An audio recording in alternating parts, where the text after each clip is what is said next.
Theo Whitmore was just 17 when his Aunt Grace Morrow made it brutally clear. He was no longer welcome under her roof. It was a humid June in 1891, Burlington, Vermont, and Grace had inherited the big family house outright after Theo's uncle died 3 months earlier. She already had her own future mapped out, one that didn't include feeding and housing her late husband's orphaned nephew forever. Theo's parents had been taken by a vicious typhoid outbreak when he was only 13. His uncle Cole Harlan, a childless, well-to-do merchant who loved science more than most men loved money, had stepped in without hesitation. Cole paid for Theo's schooling, even pushing him into subjects like higher mathematics and natural philosophy that folks back then thought were wasted on anyone so young. Cole was convinced the boy had a brilliant mind worth nurturing. But Cole passed suddenly in March, willing everything to Grace and leaving no special provision for his nephew. Grace, who had quietly resented every hour and every dollar Cole spent on the boy, handed Theo 3 months to get his life sorted, and $100 cash. Generous on paper, but everyone understood it was the full and final goodbye.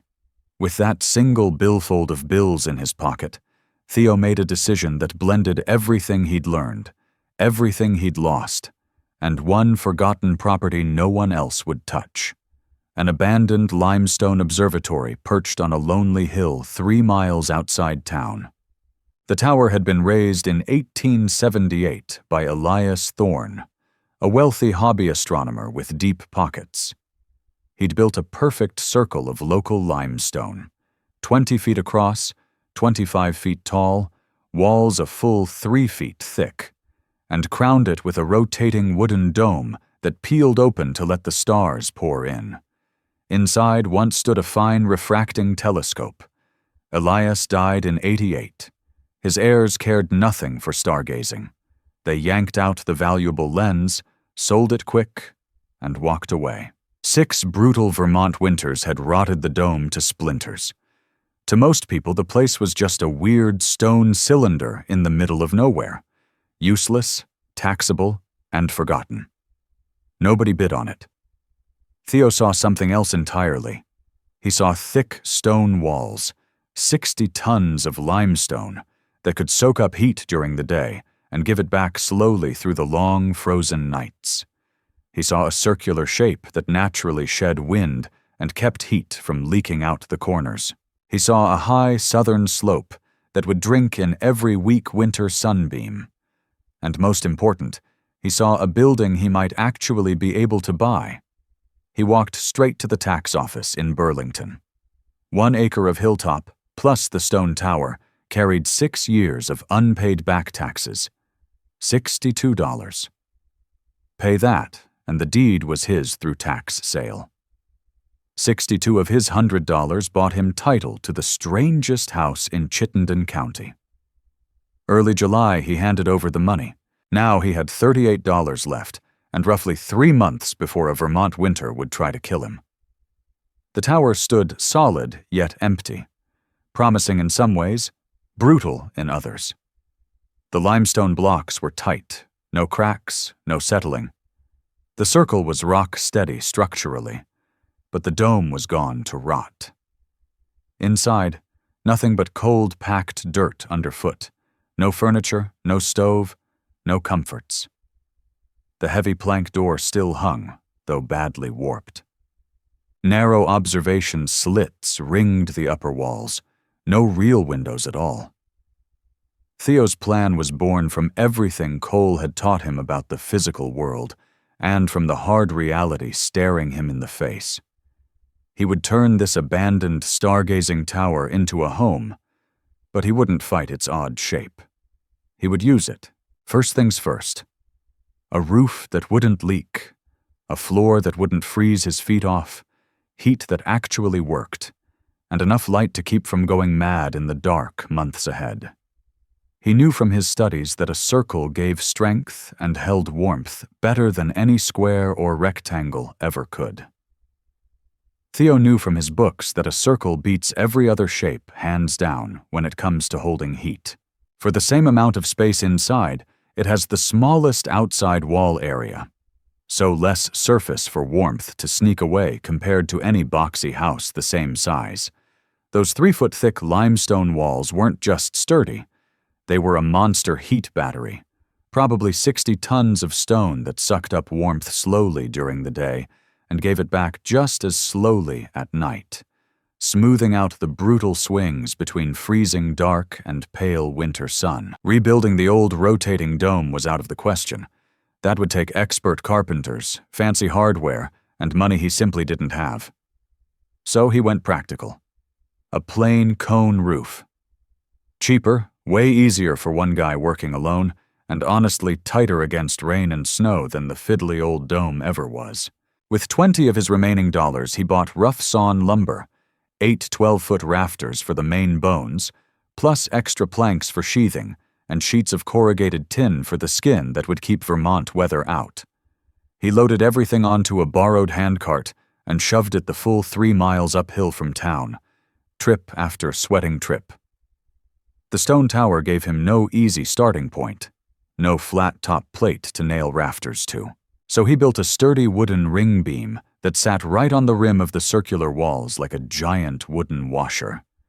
He leveled it obsessively, checking from every angle, then spiked it down hard into the mortar joints with iron rods. Setting the rafters was the real test. In a normal gable roof, they meet along a straight ridge beam, but a cone has every rafter pointing to one single peak. All 8 had to come together perfectly at the top, with compound cuts on both ends. Theo figured the angles on paper first. 20-foot diameter meant a 10-foot radius to the center. Add the wall height and the slope he wanted, and every cut had to be exact. Through the sticky heat of late July, he worked alone, measuring twice, sawing once, fitting each heavy timber by hand. Bottom end angled to hug the curve of the ring beam, top end mitered, so they all kissed at the peak without gaps. Hoisting each one was back-breaking solo labor. He rigged a crude pulley from rope and a block, braced the rafter on temporary props, climbed the ladder, balanced the timber overhead, and nailed it fast. Then did it 7 more times. By the first week of August, the skeleton stood complete, 8 spokes fanning up to a sharp point like the ribs of an upside-down umbrella. He nailed horizontal boards from the ring beam all the way to the peak, making a solid deck. Then he trimmed the tin sheets to fit the cone, overlapping every seam, and pounded them down tight so water would run right off. 2 solid weeks of dawn to dark labor. The finished roof looked rough, a dull gray tin cone perched on the graceful old limestone tower.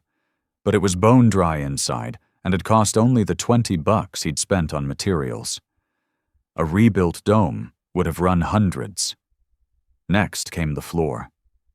He needed something to stop the ground chill from creeping up through his boots. For $3, he bought a big load of clean sawdust and spread 6 full inches across the dirt.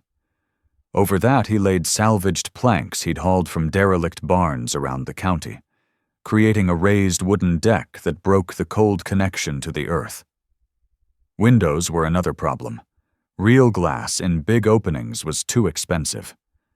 But the tower already had those narrow telescope slits ringing the upper walls. He scrounged old window panes from a junkyard for $2, cut them to size, and fitted them snug into the slits. The result was strange. Tall, skinny ribbons of light circling the room, but they let in daylight without wasting heat through huge panes. Heat was the heart of the plan. He gathered loose stones from the hillside and built a small firebox dead center in the round room, roughly 2 feet square. Putting it right in the middle was no accident. Warmth would spread outward equally in every direction. A corner stove in a square house always leaves cold pockets and hot spots. Here, every inch of the circle stayed close to the same temperature. He ran a straight metal stovepipe up from the firebox, right through the peak of the cone roof. No fancy bends, no long chimney runs, just a clean vertical exit. Simple. Bulletproof. By September, the tower was livable. The whole rough job had eaten 98 of his original $100. 2 lonely bills remained in his pocket. But now he owned something priceless. A one-of-a-kind home with 0 rent and almost no fuel cost to keep warm all winter. Inside it felt otherworldly. A perfect 20-foot circle gave him 314 square feet of floor. Curving stone walls wrapped the space like a fortress. Thin slits of daylight sliced through the gloom. A rough plank floor. A sturdy stone hearth squatting in the exact center. From scrap lumber he knocked together the basics: a bed frame, a small table, 2 chairs, and shelves spiked straight into the stone. He landed a job at a textile mill in Burlington. $12 a week. Unheard of pay for 1891. But his knack for numbers made him perfect for checking weave counts and quality math. He walked the 3 miles in each direction every day, lived lean in his stone tower, and banked almost every cent he earned. Word got around Burlington fast. People couldn't believe what they were hearing. A 17-year-old kid, all by himself, shacked up in that creepy old stone observatory up on the hill. The respectable ladies in town called it downright improper, a scandal waiting to happen. The no-nonsense men scratched their heads and admitted it was odd, but they had to give the boy credit. It was dirt-cheap living. Everybody figured winter would break him. Come the first hard freeze, they said, he'd come crawling back to civilization half-frozen and begging for a real roof. In October, Nora Hale, the wife of one of Burlington's top lawyers and the unofficial queen of local society, rounded up 4 of her friends and marched them up the hill. Their mission? Talk some sense into the boy and get him into decent lodgings before the snow flew. They crested the rise and froze in their tracks. There stood the limestone tower, solid and ancient-looking, topped with that rough tin cone that screamed homemade.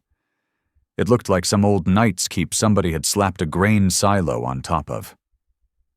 They pushed through the crooked door and stopped dead again, eyes wide as they took in the round room.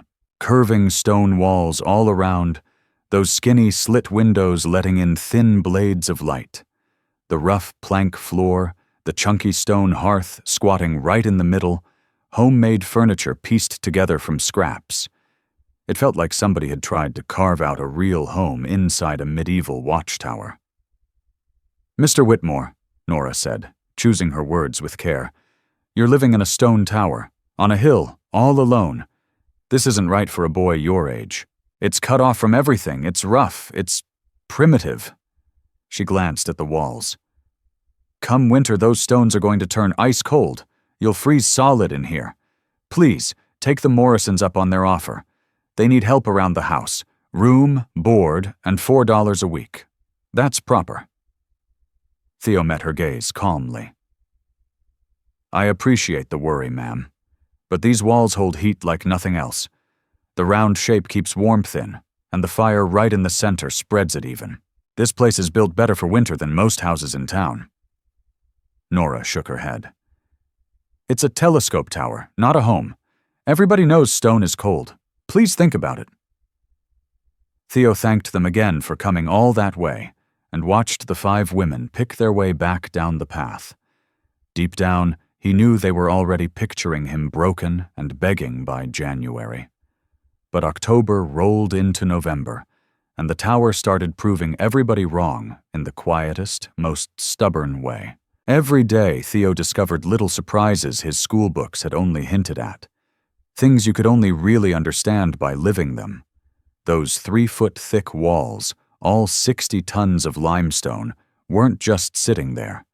They were a giant thermal sponge.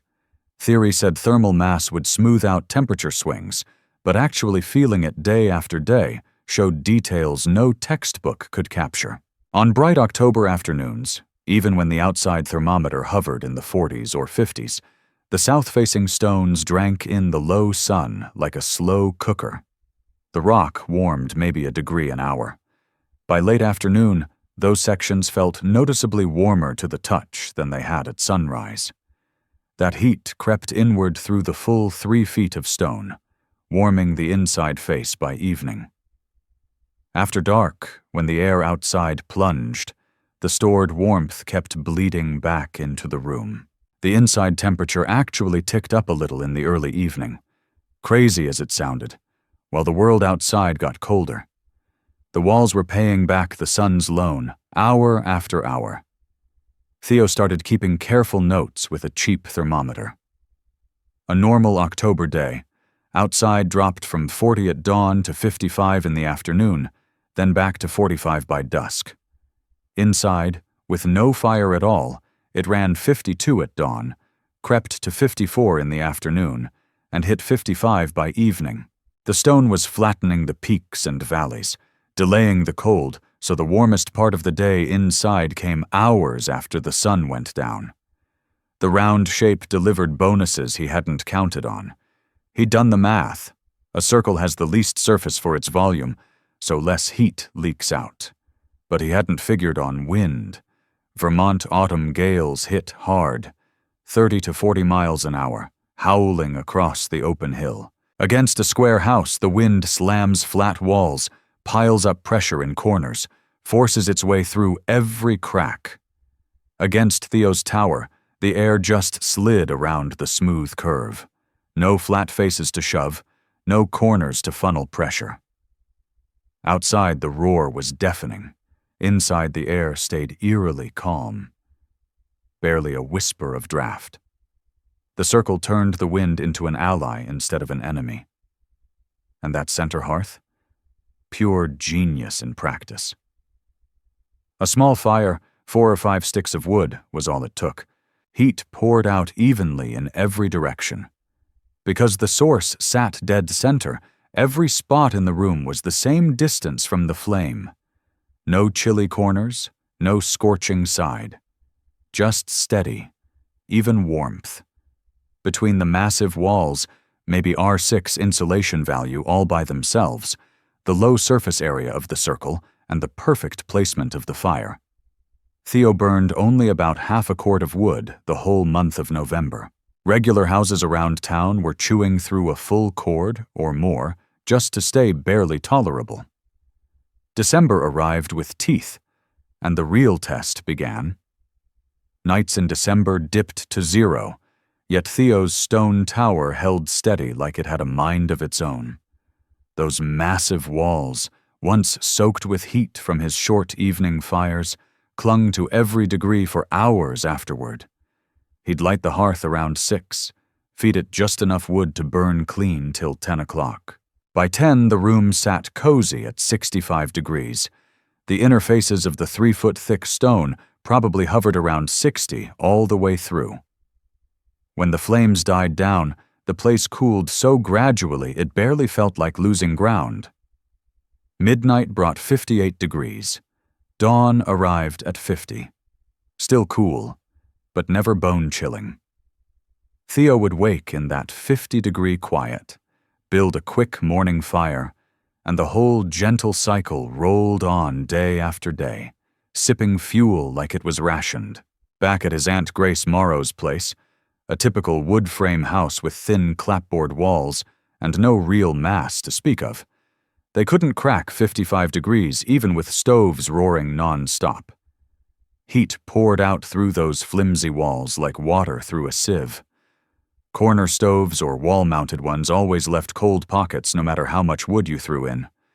Grace's household probably burned 5 full cords a month just to keep from shivering, and that was barely enough. Then January hit like a freight train. On the 8th, the warning signs appeared.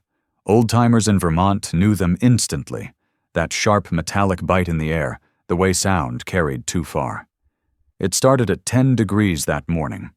Cold, but nothing unusual. By noon, it was 0.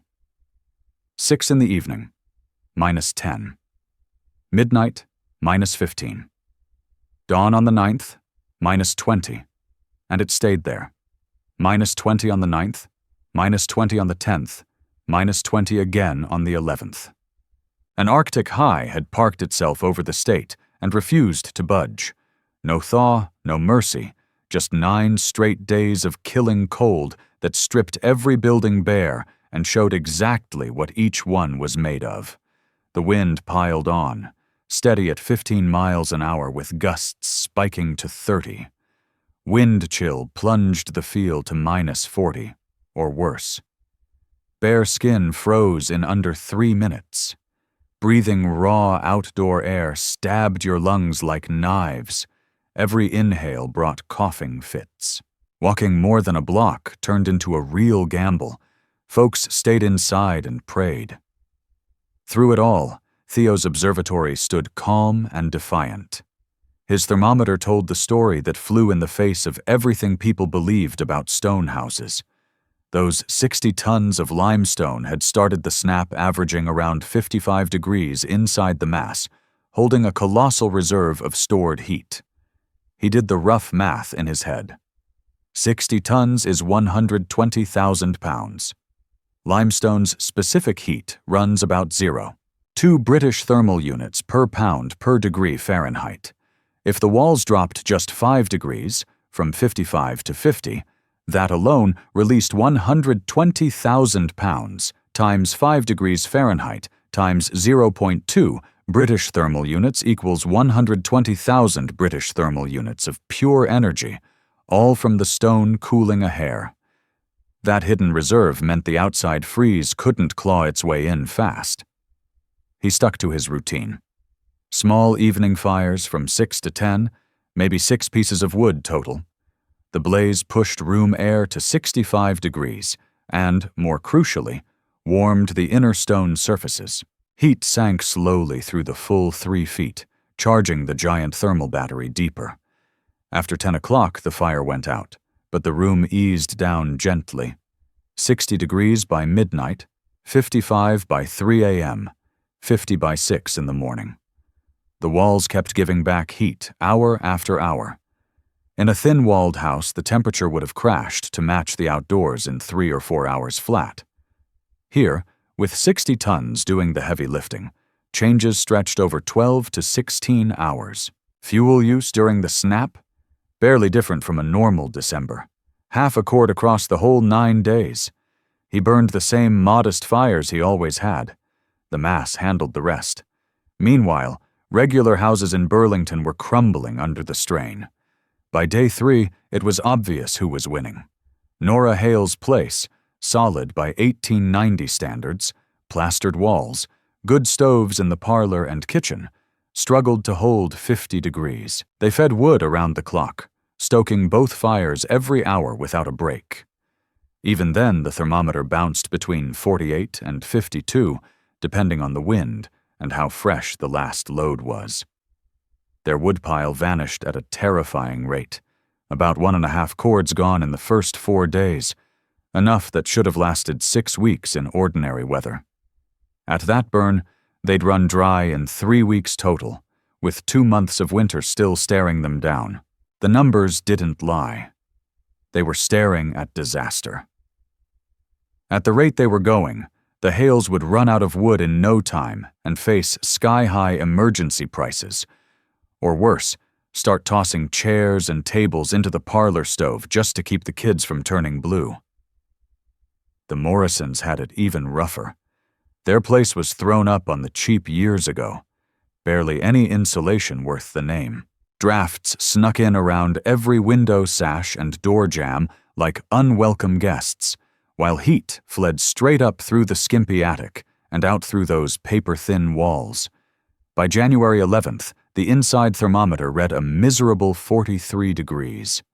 They were burning wood like madmen, and when the stack ran low, they started breaking up old furniture for kindling. The children huddled in every layer they owned, coats over sweaters, over shirts, over long johns, and still their lips stayed purple, their breath fogging the air inside. On the 6th day of the freeze, Nora Hale's husband, Jack Hale, the lawyer everybody respected, made the trek up the hill. Pride had kept him away before. He'd never set foot in what he'd called that kid's folly. But desperation won out. He knocked, Theo opened the door, and warm air washed over him like a summer breeze. Jack stepped inside the round stone room and stopped cold. "How in the world is this place warm?" he demanded, voice rough with disbelief. "My house has good stoves, proper flues, everything, and we can't hold 50 degrees. Your tower's clearly warmer. How?" Theo gestured around the room. "It's the walls, Mr. Hale. All that stone, 60 tons of it, acts like a giant heat battery. The round shape cuts down on heat loss, and the fire right in the center spreads everything even. No cold corners, no hot spots. The whole building charges up during my short evening burns, and then releases that heat slow and steady for hours after the flames die." Jack stared at the curving walls. "But stone's cold. Everybody knows stone buildings stay freezing." "Thin stone is cold," Theo said quietly. "Thick stone with regular heat is different. 3 feet of limestone soaks up warmth like a sponge. When I burn a fire, the heat sinks deep into those walls. 60 tons warming even 10 degrees stores a mountain of energy. After the fire's out, that stored heat keeps radiating inward for 8 to 12 hours straight. I'm not fighting the cold with constant burning. I'm charging the battery with quick fires and living off what it gives back." Jack touched the wall. Neutral, almost warm to the palm. He shook his head, stunned. "My thin wood walls give nothing back. Yours are a furnace that never quite goes out." By the 8th day, word had spread like wildfire in a dry field. 20 families braved the -20 trek up the hill, bundled against the wind, faces frosted, still half convinced it was some kind of trick. They'd heard the kid was somehow staying comfortable in his stone tower, but nobody bought it. Stone was cold. Churches were cold. Stone jails were cold. Stone cellars were cold. Everybody knew it. They pounded on the warped door. Theo opened it, and a wave of noticeable warmth rolled out. Not scorching, but real. Maybe 55 or 60 degrees, depending on how long since his last fire. After slogging through that killer wind, 55 felt like heaven. They stepped inside and froze in place. The curving stone walls that should have been ice to the touch were actually mild, around 55 on the surface, not hot, but worlds away from the icy bite they expected. Those narrow slits with their patched-in glass weren't whistling cold drafts. The whole round space felt warmer, steadier than the houses they'd left behind, even though Theo was burning a fraction of the wood. "How?" they'd whisper, reaching out to press palms against the stone in pure wonder. "Stone is cold. How is this warm?" Theo explained it over and over, patient as a schoolteacher, group after group. "The thick walls store heat. The 3-foot depth means it moves slow. The circle keeps surface area small so less escapes. The fire in the center sends warmth equal in every direction. Put it all together, geometry and mass, and you get rock-steady temperatures." He'd pull out his notebook, show the thermometer logs. Slow climbs, delayed peaks. The way the inside stayed mild long after the outside plunged. Some got it right away, especially the men with engineering know-how or a bit of science under their belts. Others clung to doubt, muttering it must be luck or something they couldn't pin down. But the hard numbers shut them up fast. Theo was using half a cord across 9 days of the meanest cold Vermont had thrown in years. They were burning 1 to 2 full cords in the same stretch, and still watching their indoor mercury hover just above freezing. The gap was too wide, too obvious to wave away. By January 15th, the tide had turned in Burlington. Nora Hale made the climb herself this time, after sending her husband up days earlier, stepping into the round stone room and feeling real, honest warmth wrap around her, while the world outside stayed locked at -20. The truth hit her hard. She had been dead wrong about the tower being unfit for living. "Mr. Whitmore," she said softly, voice catching just a little. "I owe you an apology. When you first moved up here, I was convinced you were making a terrible mistake, that you'd freeze or worse. Instead, you've built a home that beats every fine house in town, mine included. My place, with all its fancy stoves and good chimneys, can hardly stay above freezing. Your stone tower is comfortable." I was flat out wrong. Theo could have rubbed it in, could have reminded her of the months of sideways looks, the whispers, the steady pressure to come to your senses and take a proper room somewhere. But he didn't. He met her eyes with quiet grace. "You weren't wrong to worry," he told her. "Living this way is unusual, and unusual can be dangerous. But you were wrong about stone always being cold. Thin stone stays cold. Thick stone turns into a thermal battery. It's the depth that makes the difference." He gestured at the curving walls. "Your thin wood or plaster walls are just shells. They slow heat loss a bit, but they store nothing. Mine are heat reservoirs. 3 feet of limestone soaks up warmth during short fires and gives it back steady for hours after the flames are gone." Nora listened, really listened. Then she asked the question that changed everything. "Can regular folks do something like this?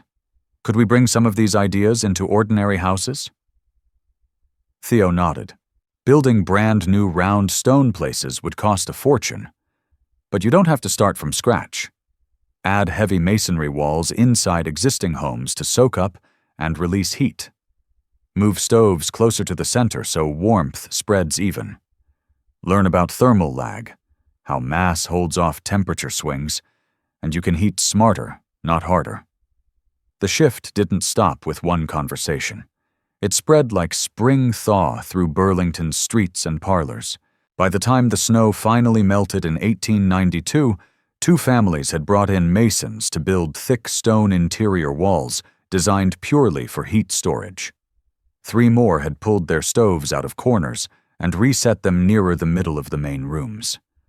The idea that thermal mass actually mattered started taking root. Theo Whitmore, still just 21, found himself in the unexpected role of advisor. Seasoned builders came to him asking about heat efficiency, storage, and the real physics of staying warm through a Vermont winter. Some grumbled about taking tips from a kid barely old enough to vote. Others saw plain truth. His schooling plus 8 months of hard-won living had taught him things their years on job sites never had. He started writing articles for scientific journals, clear, no-nonsense pieces on home thermal performance. The tower itself became a living case study, pages of thermometer records proving how massive walls flattened temperature spikes and slashed fuel use. Those papers caught the eye of engineering groups and forward-thinking architects hungry for smarter, cheaper ways to build. Theo stayed in the observatory 8 full years, publishing more on thermal efficiency and home design, drawing notice from societies across the Northeast. At 28, he married a professor of natural philosophy, a man who truly valued the science behind the tower and saw its worth from the first visit. They eventually built a bigger family home together, but they kept the old stone tower standing as a private study and a hands-on proof of thermal mass principles. Theo went on to become a consulting engineer, specializing in energy-smart building design. A trailblazing career for anyone in the 1890s, let alone a young man who started with nothing but $100 and a hilltop ruin. He passed in 1942, at 71. His obituary noted his engineering contributions, but the heart of it was always the observatory. That abandoned stone tower turned into a model of efficient living through thermal mass, smart geometry, and central heat, showing plain old conventional houses how it was done.